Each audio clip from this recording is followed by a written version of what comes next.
Shalom, bien-aimés dans le Seigneur, que la grâce et la paix du Seigneur soient avec vous, soient avec nous qui attendons l'avènement du Seigneur Jésus-Christ. Et nous l'attendons en servant le Seigneur et en se sanctifiant. Parce que la Bible dit que le Seigneur attend prendre l'épouse qui est irrépréhensible, saint et irrépréhensible. Et quand je pense toujours à cet adjectif irrépréhensible, parfois ça me fait un peu trembler. Être irrépréhensible, irréprochable dans ce monde d'aujourd'hui devient quasiment impossible.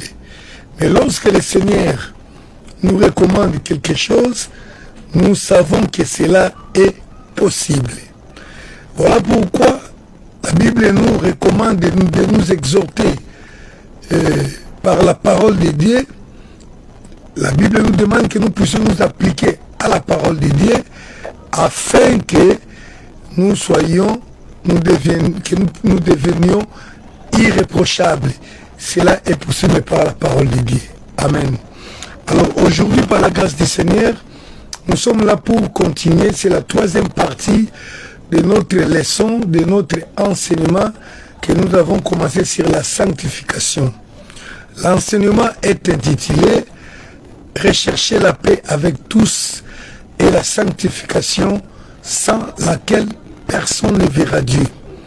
Et nous insistons sur la sanctification sans laquelle personne ne verra Dieu. Nous ne disons pas que la paix est moindre, mais nous savons parce que la paix ne dépendra pas toujours de nous.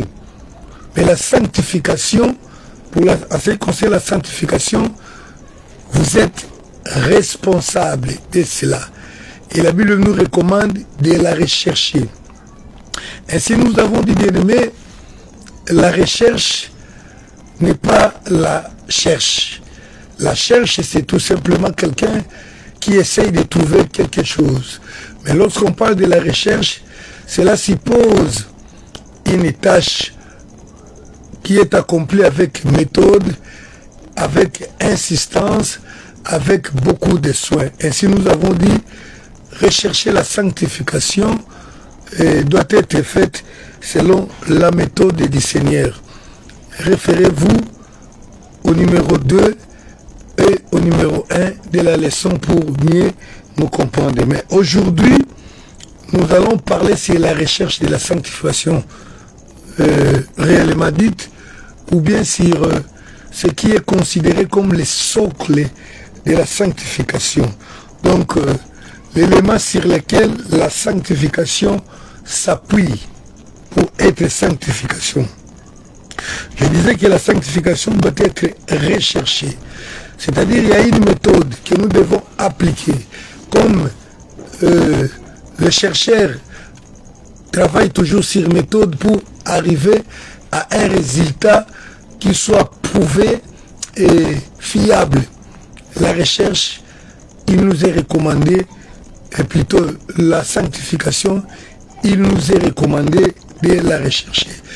En ce qui concerne la méthode, nous avons dit, c'est la méthode de Dieu, la voie de Dieu qui est privilégiée. Alléluia. Je dis que la sanctification est assise sur la parole de Dieu.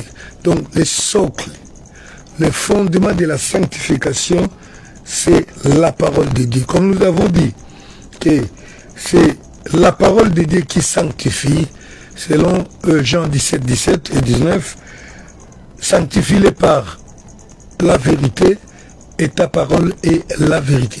C'est la parole de Dieu qui sanctifie. C'est la parole de Dieu qui nous révèle le caractère de Dieu. C'est la parole de Dieu qui nous montre ce que Dieu aime, ce que Dieu est, ce que Dieu veut. Ainsi, en nous appliquant à la parole de Dieu, en respectant la parole de Dieu, nous allons atteindre la sanctification. Il y a un verset important que nous devons lire. Bien-aimé, la parole de Dieu a une grande importance. D'ailleurs, vous connaissez bien que la Bible dit au commencement était la parole et la parole était Dieu. La parole de Dieu, c'est Dieu elle-même. Donc la sanctification est assise sur la parole de Dieu. Nous lisons 2 Timothée chapitre 3 verset 16 sur l'importance de la parole de Dieu en ce qui concerne la vie d'un enfant de Dieu. 2 Timothée chapitre 3 verset 16. Nous allons lire la parole de Dieu au nom du Seigneur Jésus-Christ. Voilà. 2 Timothée 3, j'ai dit verset 16 et 17. Voilà, excusez, je ne suis pas encore arrivé, malgré mes lunettes, mais j'ai toujours des problèmes, surtout quand on travaille la nuit comme aujourd'hui. Toute écriture est inspirée de Dieu et utile pour enseigner, pour convaincre, pour corriger, pour instruire dans la justice. Retenez bien dans la justice, car nous parlerons sur la justice, afin que l'homme de Dieu soit accompli et propre à toute bonne œuvre. Autrement, nous pouvons dire, afin que l'homme de Dieu soit parfait, soit complet et être à mesure de faire toutes les bonnes œuvres. Donc, la parole de Dieu est là pour nous guider, pour nous montrer ce qu'est la sanctification. Si nous avons la parole de Dieu, si nous suivons la parole de Dieu, bien aimés, nous arriverons à ce que nous appelons la sanctification. Alléluia. Donc, la parole de Dieu a une très grande importance dans la recherche de la sanctification. Nous avons l'Esprit de Dieu qui nous aide aussi, qui veut que nous soyons sanctifiés, mais la parole de Dieu a son importance. C'est-à-dire quoi? C'est la parole de Dieu qui nous montre qu'est-ce que la sanctification, comment vivre la sanctification, comment pratiquer la sanctification. Ce que nous appelons la révélation, c'est-à-dire une vérité qui nous est donnée par l'Esprit de Dieu. Ça peut être par la prophétie, par une vision ou par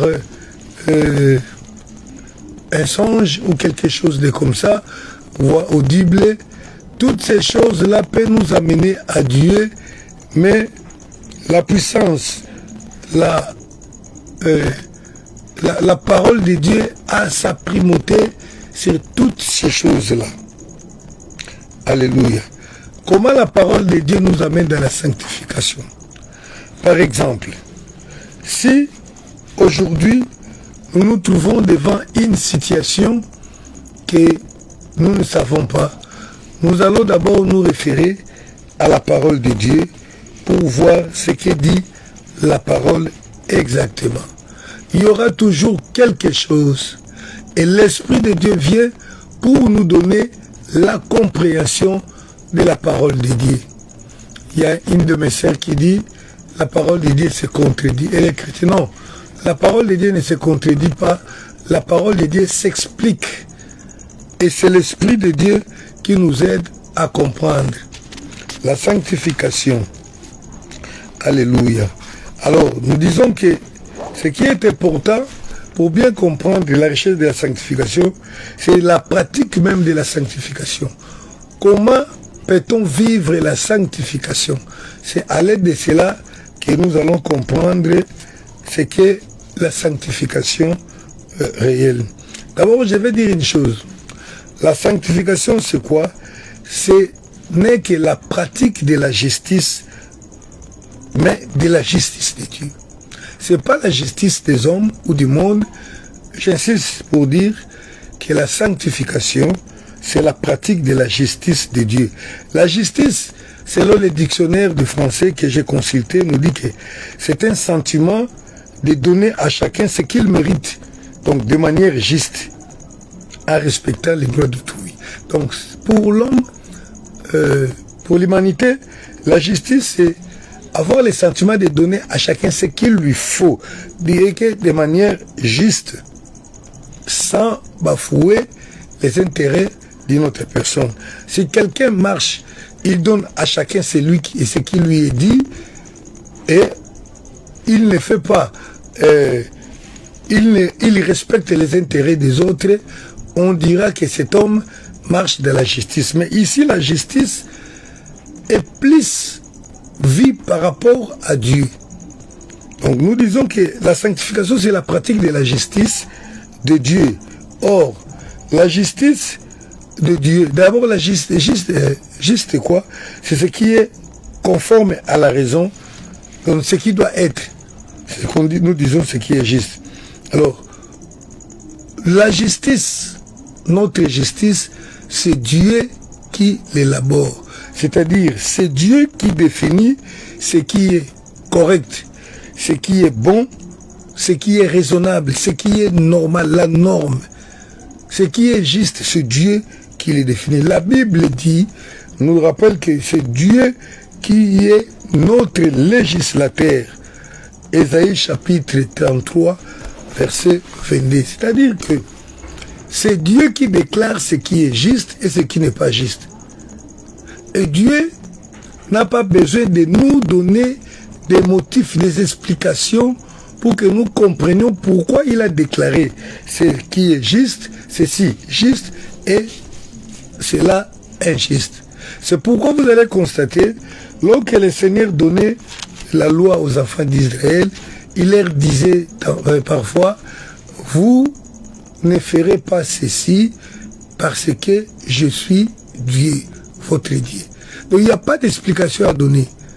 Ce n'est pas à force de nos raisonnements, de la logique humaine, que nous allons déclarer telle chose est juste, mais c'est par rapport à Dieu qui déclare que c'est lui qui est notre législateur. Vous savez, dans la justice humaine est basée sur les principes que les législateurs, qui souvent sont des gens votés, élus, choisis par les hommes, ces gens-là deviennent les représentants. Ce que nous appelons ici les députés parfois ou les sénateurs. Ces gens-là élaborent les lois. Ils définissent ce qui est bon pour leur société et ce qui est mauvais. Ils sont les législateurs. Mais dans le monde, dans ce monde qui n'est pas le nôtre, qui a été créé par Dieu, Dieu déclare qu'il est, lui, l'Éternel, le législateur.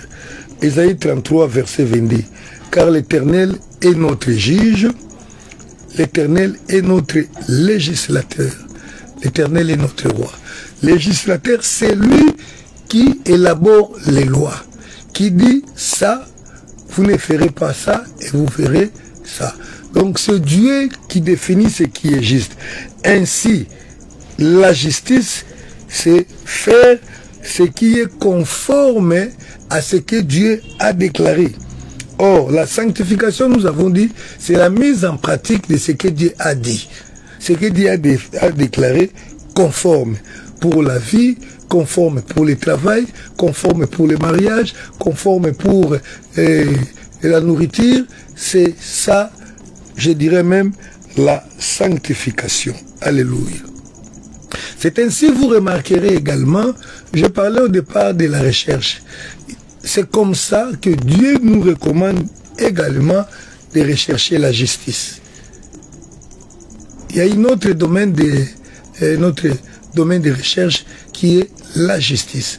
Nous devons chercher la justice, donc avec méthode, vouloir comprendre selon Dieu qu'est-ce qui est juste, qu'est-ce qui n'est pas juste. Ésaïe chapitre 1er verset 17, je vais lire rapidement. Ésaïe chapitre 1er verset 17. Apprenez à faire le bien, recherchez la justice. Recherchez la sanctification. La sanctification, c'est la mise en pratique de la justice. Rechercher la justice, c'est comprendre ce qui est juste, ce que je dois faire, ce que je ne peux pas faire. Alors, nous avons dit que la sanctification, c'est la pratique même de la justice, c'est-à-dire la pratique de ce que la parole de Dieu nous demande de faire. Ainsi, pour comprendre la sanctification dans sa pratique, il ne faut pas monter, aller à la montagne, il faut aller chercher la sanctification. Vous demeurez là-bas 15 jours, 100 jours, vous dites je suis saint. Non. Si vous voulez chercher la sanctification, il vous est accordé de lire la parole de Dieu et comprendre ce que Dieu dit. Dès que vous pratiquez ce que Dieu dit, ainsi donc vous êtes en train de vous sanctifier. Exode chapitre 22, versets 1 à 31. La lecture, la liste, le texte est long, est vraiment long. Exode 22, 1 à 31. Vous allez voir, Dieu montre la façon de faire des choses. Il dit par exemple, si un homme dérobe un bœuf ou un agneau qui l'égorge ou les vende, il restituera 5 bœufs pour les bœufs et 4 agneaux pour l'agneau. Donc, Dieu donne des recommandations. Il donne comment l'homme doit vivre, comment l'homme doit se comporter. En faisant toutes ces choses-là, vous êtes en train de vous sanctifier, vous êtes en train de pratiquer la justice, ainsi vous êtes en train de vous conformer à la parole de Dieu. Et au verset 31, pour finir dans ce chapitre, j'ai dit, Exode 21, Exode 22, 1 à 31, verset 31, le Seigneur finit ses recommandations en disant ceci, vous serez pour moi des hommes saints. Vous serez pour moi des hommes saints, c'est-à-dire quoi? En faisant tout ce que je vous ai recommandé de faire. C'est la même pensée, c'est la même chose que nous voyons dans Lévitique 19, versets 2 à 37. La Bible commence par ces paroles. Le texte commence par ces paroles. Parle à toute l'assemblée des enfants d'Israël et il leur dira, soyez saints car je suis saint, moi l'Éternel votre Dieu. Maintenant le Seigneur continue à partir du verset 3. Il leur montre ce qu'il faut faire pour être saint comme Dieu lui-même est saint. Par exemple au verset 3, il dit, chacun de vous respectera sa mère et son père et observerez mes sabbats, je suis l'Éternel votre Dieu. Donc en respectant son père et sa mère, en respectant les sabbats, vous êtes en train de pratiquer ce qui est juste, ainsi donc vous êtes en train de vous sanctifier. Donc c'est Dieu qui définit ce qui est la sanctification. En d'autres termes, pour comprendre ce que nous sommes appelés la sanctification dans sa pratique, Nombre chapitre 15, verset 40 nous dit ceci. Nombre 15, 40. La Bible dit ceci. Voilà. Nombre 15, 40. Vous vous souviendrez ainsi de mes commandements.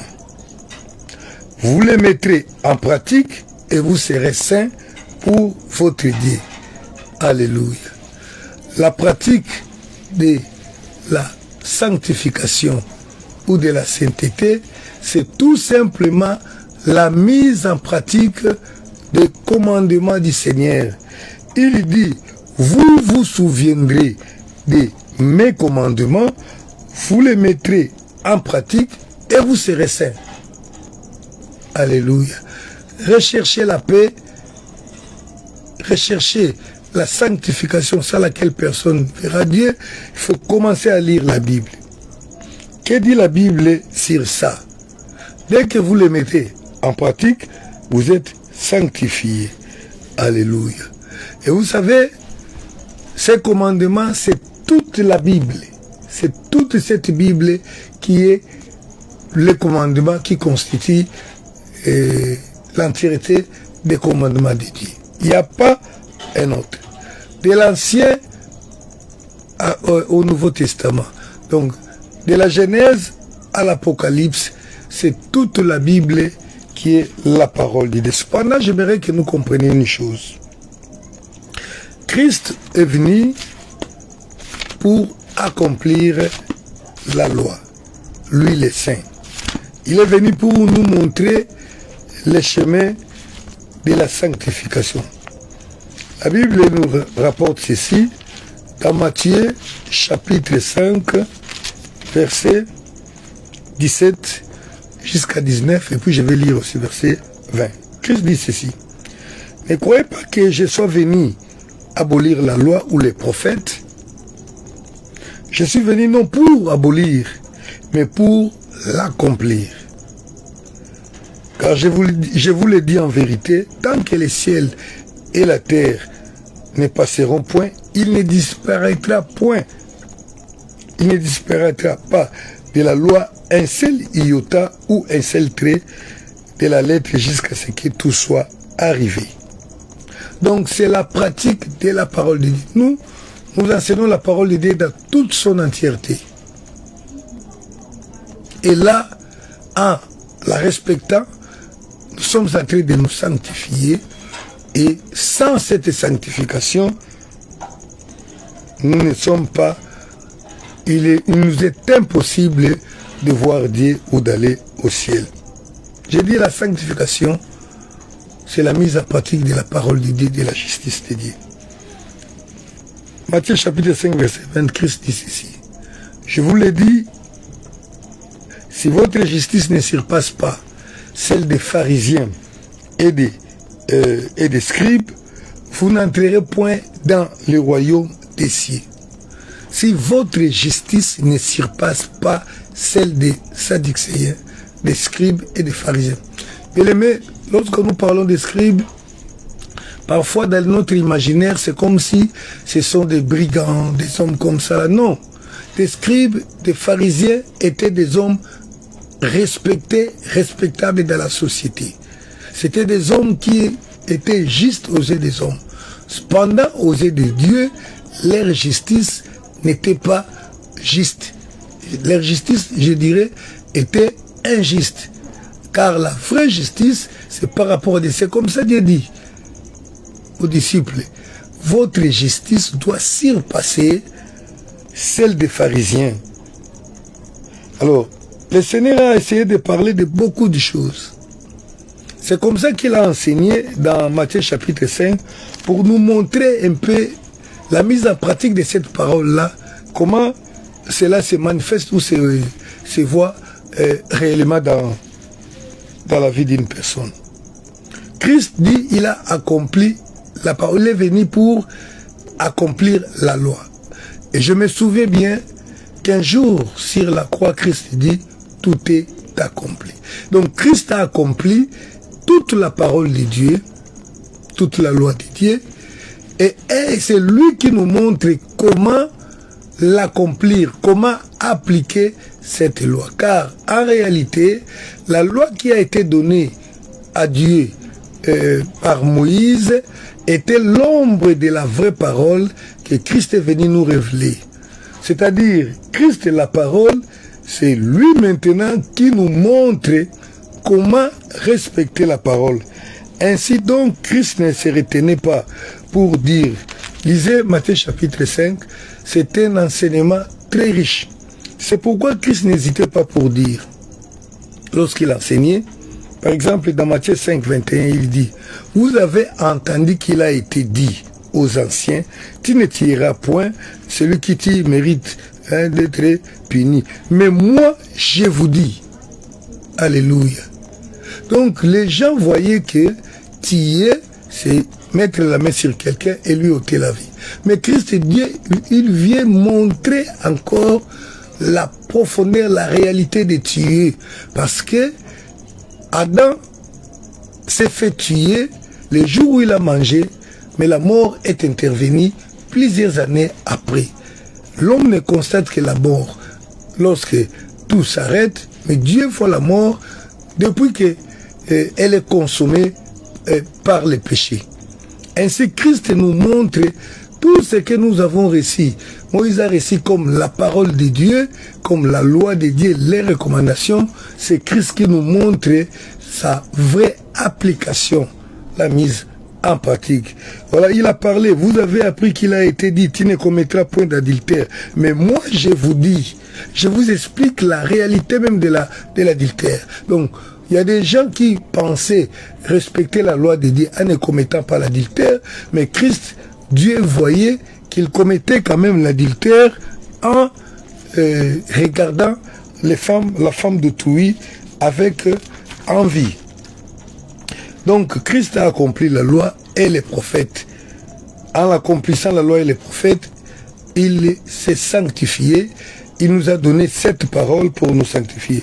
Et cette parole, la parole de Dieu, par exemple, j'ai parlé de l'Ancien Testament, il y a beaucoup de choses que les gens ne voient pas, ne comprennent pas. La Bible nous dit que pour comprendre la parole de Dieu, l'Ancien Testament, il faut croire en Jésus-Christ. Parce que Christ est venu pour l'accomplir. 2 Corinthiens chapitre 3, rapidement, nous allons finir. 2 Corinthiens chapitre 3, versets 14 à 16. C'est la mise en pratique de la parole de Dieu. Donc nous n'allons pas nous hasarder à fabriquer des choses. J'ai vu ceci, cela. Il ne faut pas faire ça. Non.